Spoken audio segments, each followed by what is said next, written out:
吃饱喝足，雪也停了。这个角度还能看到一点雪山，看得到吗？雪山顶，玉龙雪山。这边可能过完年之后会暖一点吧，我决定要过完年之后再回来了。突然改变计划，因为最近丽江天气一直都不太好嘛，所以要离开丽江，等过完年之后天气稍微好点的时候再回来。云岭石化加柴油，柴油在哪儿？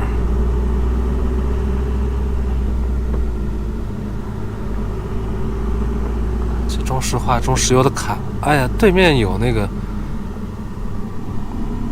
中石油啊。云岭石化应该也可以的吧，先加点吧。时至零下3摄氏度，已连接到爱云数据油又加满了，将实时更新。每次加满油和加满水啊，总是让人很放心。今天电，等，我看一下电开着吗？电开着的，今天应该到那边电也会满。启动。这样的话就在副区随便找个地方加点水就好了。出发，继续走。一出丽江，先停下来。哇，这边玉龙雪山，我要拍下。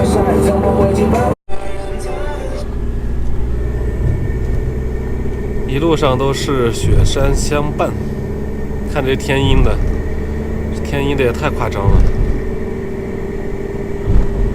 不过雪山还是很美的。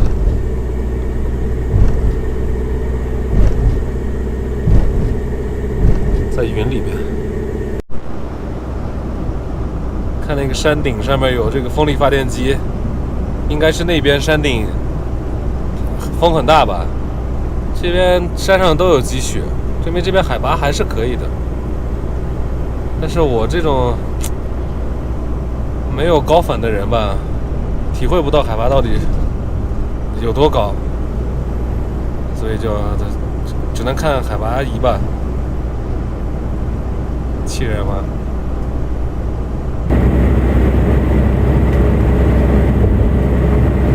顺便给大家说一下，这个平时没有机会说，这个在有风的状态下呢，开这个车感觉怎么样？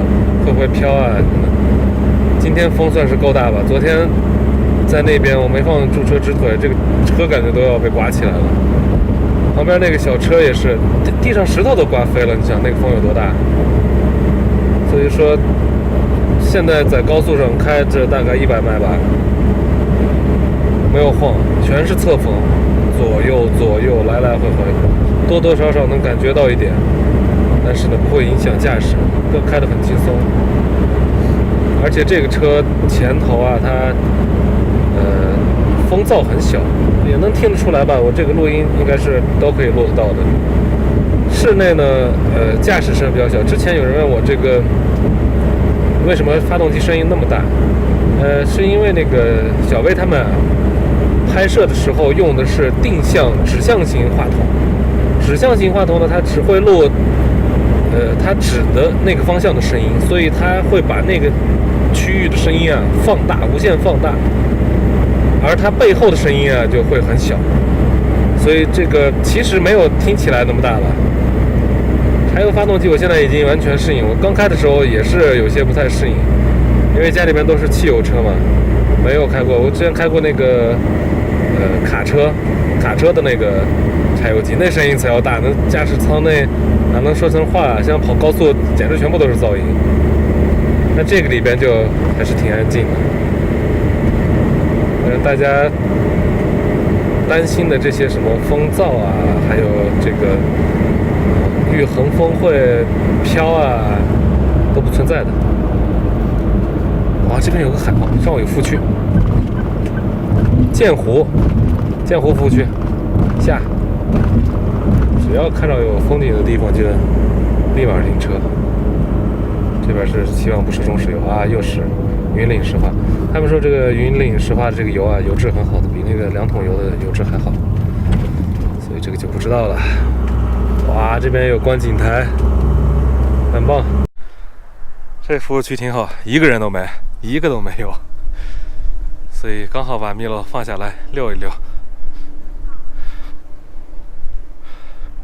只有工作人员。这个湖呢，就是剑湖。啊，这高速公路服务区直接就能通到下边去啊，可以走下去，应该是。剑湖服务区，远处还能看到点雪山。这个防风罩应该还是挺好的，大家应该听不到风吹的声音吧？但其实呢，风特别大，你看连这么小的树都被吹着摇摇晃晃的。哎，在这边坐下休息一下，然后慢慢走。感觉这个天上的云啊，也开始慢慢的散去了，好蓝的天啊！但是你看那边远处还是阴的黑漆漆。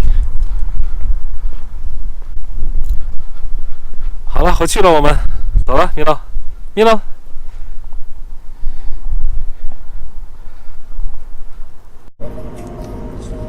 走了2个小时，我又看到了我该看到的绿色。这海拔下来之后啊，温度自然而然就升高了，好像是海拔每下降100米，温度升高1度吧。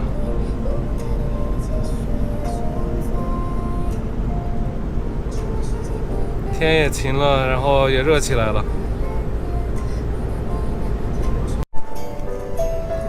哎，最后还是回到这边来，因为上次过这儿的时候，本想打在这儿停的过夜的，后来我觉得这边